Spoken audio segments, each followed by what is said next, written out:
Ndasubiye kukuramutsa no kuguha akazi mu mwanya wacu wewe ukurikira kandi ukunda amakuru n'ibiganiro vya misi yose tuba twagutunganirije. Hari amakuru adushikiye havuye muri Rumonge muri komine Burambi. Haravugwa ko hafatiwe abantu bitwaje ibigwanisho ndetse abo bafashwe bakaba bagirizwa kuba baragize uruhara mu kugira ibitero ijya nino ndetse ngo bakaba bari bahajije n'imisi bakwiragiza ibigwanisho ijya nino mu banyagihugu bo muri iyo komine ho mu ntara ya Rumonge. Ese abo bafashwe ni bande? Hari abariko baravuga yuko bo bari babantu twari twababwiye mu makuru bariko ngo barategura kugira umugambi ukomeye cane mu gihe perezida w'igihugu Ndayishimiye Varisito atari mu gihugu ndetse ngo ashobora kugaruka ibintu vyayangaye. Ese abo bafashwe boba bafise aho bahuriye n'uwo mugwi twari twababwiye mu makuru yacu yo mu gatondo? Turaza kumviriza tumenye koko abo bafashwe bariko baratanga ibigwanisho mu banyagihugu muri komine Burambi. Murazi neza yuko hagiye hakunda kuja haravugwa ingwano ndetse bikavugwa yuko ngo n'abantu bari mu muhari Red Tabara, no kuvuga abo bagwanyi ba Red Tabara bagwanya leta ya Gitega, ariho binjiriye mu misi heze ndetse bakagira ibitero bitandukanye mu makomine no mu ntara zitandukanye z'igihugu cacu c'u Burundi. Turaza kuraba ni bande bafashwe canke se baragirizwa iki, ni gute bariko barakorana nabo bitwaje ibigwanisho. Kumwe n'ayandi makuru yose ariko haravugwa harabana n'abanywanyi b'umugambwe CNL nabo vyifashe nabi cane. Biravugwa yuko rero ngo hari zimwe mu mbonerakure zasubiye kwiha ibara zigakora ibikomeye cane ku banywanyi b'umugambwe CNL. Turaza kuvyumviriza muri ano makuru kumwe n'izindi nkuru zose ziriko ziravugwa ukungene umutekano wifashe mu gihugu inyuma yaho perezida Ndayishimiye asohokeye igihugu akaja mu gihugu ca Gabon. Amakuru rero twari twabararikiye yuko turibuze kugenda tubabwira vyose biriko biravugwa mu mutekano, tukaba duhejeje kuyatunganya tugira nyene nayo tuyashire ahabona, mugende mumenya ibiriko birabera ngaha mu gihugu cacu c'u Burundi. Izo ni impfunyapfunyo z'amakuru ndetse n'ingingo nkuru turibuze gushamikirako kuri ano makuru arabana n'umutekano. Mbere yuko tuyatangura mwidonido nkabangira subire kukwibutsa gufyonda subscribe canke sabone kuri wewe utarayifyonda. Gufyonda sabone ni ukumanuka musi y'video ukaraba handitse sabone kuri wewe ukoresha igifaransa, naho wewe ukoresha icongereza ukaraba handitse subscribe ugafyondako kugira igihe cose turonsa amakuru mwene nkaya uraje uba mu bambere baya aronka atanumwe agutanze kuya aronka. Ndaye kaze rero wewe tugiye kubana uri ngaha mu Burundi. Turazi neza yuko muri abanywanyi bacu bariko baratwumviriza bari mu bihugu vy'ababanyi ndetse no ku migabane yo mu makungu ya kure. Mwese ndabahaye kaze nanakenguruka cane kuri wewe mu mwanya wacu udahenjeshanya kutwereka urukundo no kungene mushima ivyo tugenda tubashikiriza mu nkuru zacu za misi yose ziba zakorewe amatohoza. Reka rero zino nkuru tuzitangurire muri Rumonge turabe abo bafatanywe ivyo bigwanisho ndetse ngo bakaba bari bahejeje no gukwiragiza ivyo bigwanisho ijya nino mu banyagihugu. Biravugwa yuko ari aba ariko barakorana n'abashaka gutembagaza ubutegetsi ndetse ngo no kuvanaho leta ya gahotoro ya CNDD-FDD nk'uko bobo babivuga. Imbere yuko ivyo vyose biba ndetse n'imbere yuko bafatwa, vyatanguye hafatwa umwigisha yitwa Jonathan Nibasumba. Uyo rero akaba ari umwigisha yatawe mu mvuto n'igipolisi, akaba wewe muri rusange yafashwe n'igipolisi mu mugwa mukuru wa komine Burambi ho muri province ya Rumonge nk'uko amatohoza yacu avyerekana. Inyuma y'ifatwa ry'uwo mwigishwa Jonathan Nibasumba, amakuru twatohoje kandi akorewe amatohoza neza arerekana neza yuko uyo mugabo yafashwe yari umwigisha kw'ishure ishuri rikuru rya Murango, akaba yagirizwa yuko yagize uruhara mu gukorana n'abo bantu bitwaje ibigwanisho ndibuze kukubwira bafashwe, ndetse bikavugwa yuko ngo yanagiye agira uruhara rukomeye cyane mu gukwiragiza bimwe muri ivyo bigwanisho n'inkoho mu banyagihugu, ngo hoba hariko harategurwa nyene kugirwa ibitero mu gisagara ca Bujumbura ndetse na Gitega. Amakuru aratwereka neza yuko uyo Jonathan Nibasumba kuri ubu ngubu apfungiye mu gasho k'igipolisi ko mu mugwa canke se mu mugwa mukuru wa yo ntara. Amakuru twatohoje arerekana neza yuko hari ivyo bamwe mu babanyi biwe bagiye batangaza, bamenyesha yuko ngo iryo hagarikwa ryiwe ataho rihuriye n'abo bantu bariko barategura kugira ibitero Bujumbura ndetse na Gitega, bakamenyesha yuko uyo Jonathan Nibasumba asanzwe ari umwigisha, ataruhara yagize mu gukorana n'abo bantu bitwaje ibigwanisho bariko barategura umugambi ukomeye wo gufata Gitega ndetse na Bujumbura nk'uko amakuru twatohoje avyerekana. Imbere yuko kandi turabira hamwe ibigwanisho vyafashwe ndetse n'inkoho ziri mu banyagihugu zakwiragijwe n'uwo mugwi witwaje ibigwanisho, aratwereka neza yuko muri rusangi igipolisi cabanje kwagiriza uyo Nibasumba kuba yaragize uruhare mu gukwiragiza ndetse no gushikiriza inkoho abanyagihugu bo kuri uwo musozi wa Gisagazuba nk'uko amakuru avyerekana. Aho ngaho rero akaba ari muri zone ya Maramvya ho muri komine Burambi nk'uko amatohoza avyerekana.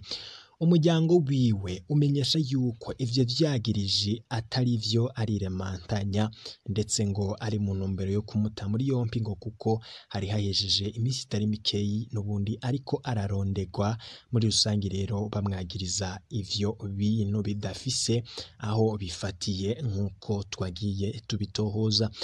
Ndakwibutse yuko kwigenekerezo g'13 aribwo ise wiwe umuvyeyi wiwe yitwa Silveri Simbavimbere, uyo akaba ndetse yari kumwe n'umuvukanyi wiwe yitwa Jive Ninteretse, akaba wewe yari n'umupolisi, bose batawe mu mvuto bayirizwa kuba bakorana n'abo bantu ndetse n'imigwi igwanya leta ya Gitega nk'uko amakuru avyerekana.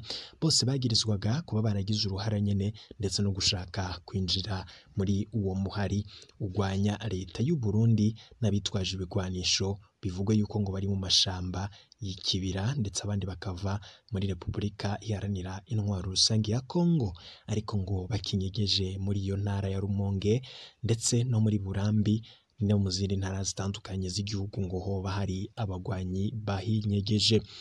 Mu matohoza twakoze vyerekanwa yuko mu kwezi guheze hari amakuru yagiye akwiragira cane yuko muri rusangi iyo migwi y'abitwaje ibigwanisho iva mu mashamba ya Repubulika Iharanira Intwaro Rusangi ya Kongo yagiye igira ibitero ijya nino mu gihugu, ndetse ngo gushikana n'ubu hakiri bamwe muri abo bagwanyi ngo boba barindiriye ko hatangwa ibwirizwa n'ubarongoye canke se ubakuriye kugira ibindi bitero biriko birategurwa navyo bice bitangura, kandi ngo noneho bakazatangurira mu gisagara ca Bujumbura ndetse no muri Rumonge.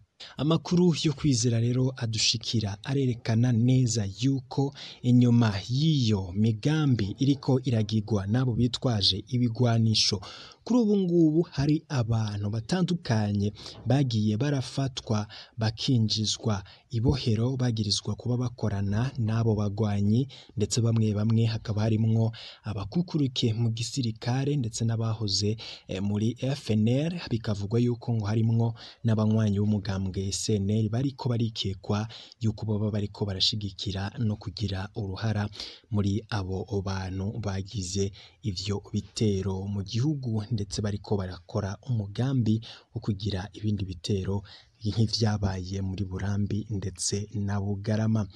Kuva ico gihe hakwaduka ingwano ndetse zikomeye cane, biravugwa yuko muri mu bari mu bwoko bw'abatutsi aribo bariko bararondegwa cane ndetse aribo bariko baratabwa muri yompi n'igipolisi nk'uko amatoza avyerekana.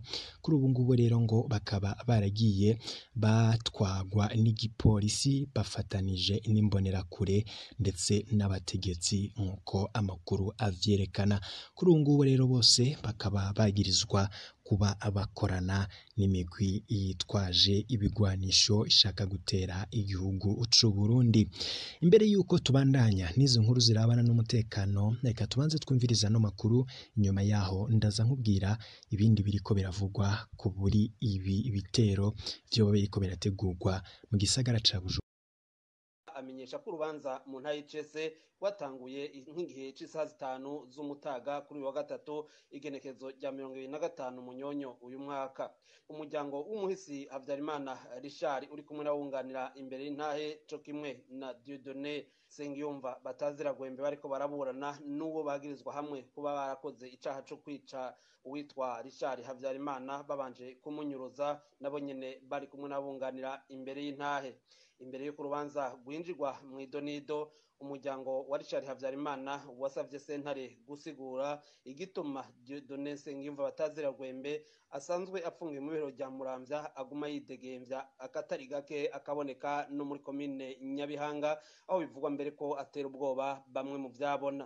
Umuryango w'umuhisi Richard ukamenyesha kandi ko bamwe mu vyabona bahiye coba banka kuza kuvuga ivyo babonye kubera babonye ko Dieudonné Nsengiyumva batazira gwembe amaze igihe yidegemvya muri komine Nyabihanga kandi bari bazi ko apfungiwe mu ibohero rya Muramvya. Uwo muryango ugafata irekugwa rya Dieudonné Nsengiyumva batazira gwembe nko kubakora mu nkovu no kubatamba ku muvyimba. Sentare Soimanza yamuha ishashe yarasavye Dieudonné Nsengiyumva gusigura ingene asohoka ibohero rya Muramvya akaja gutembera inyabihanga. Dieudonné Nsengiyumva n'abamwunganira imbere y'intahe akaba atanyishu zitomoye bahaye sentare zigituma asohoka ibohero. Iyo sentare ikaba yavuze ko urwo rubanza rubaye rurabangira rukazosubira kuburanishwa ku itarike 12 z'ukwezi kwa 12 uyu mwaka muri iyo sentare nyene.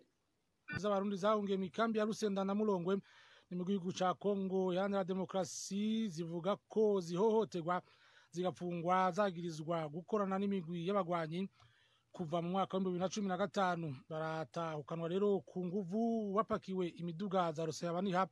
Izo mpunzi zikagiriza ubutegetsi bw'igihugu ca Kongo ko bukorana n'iperereza ry'u Burundi n'ishiramwe CBDH Vicare riharanira agateka k'impunzi mu karere.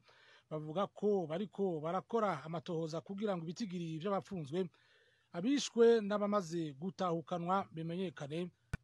Abarundi bahungiye mu gihugu kibanyi ca Kongo iharanira demokarasi bavuga ko batigeze boroherwa kuva mu mwaka wa 2015 ngo barafatwa bagafungwa bagirizwa gukorana n'imigwi y'abagwanyi, bakurwa mu busho bagapakirwa imodokari za Rusebaniha bagasubizwa mu gihugu c'u Burundi. Kuva 2015 habayeho gufungwa akasakisaki zagirizwa ngo zikorana n'abaroberi zituza ibigwanisho, kandi harabaye isaka keshi muri ano makambi kubera ko hari ibigwanisho bihari mugabo nta bigwanisho bigeze bahatora. Rero kugeza ubu hari n'impunzi imiryango yabo idashobora kumenya iyo ipfungiwe.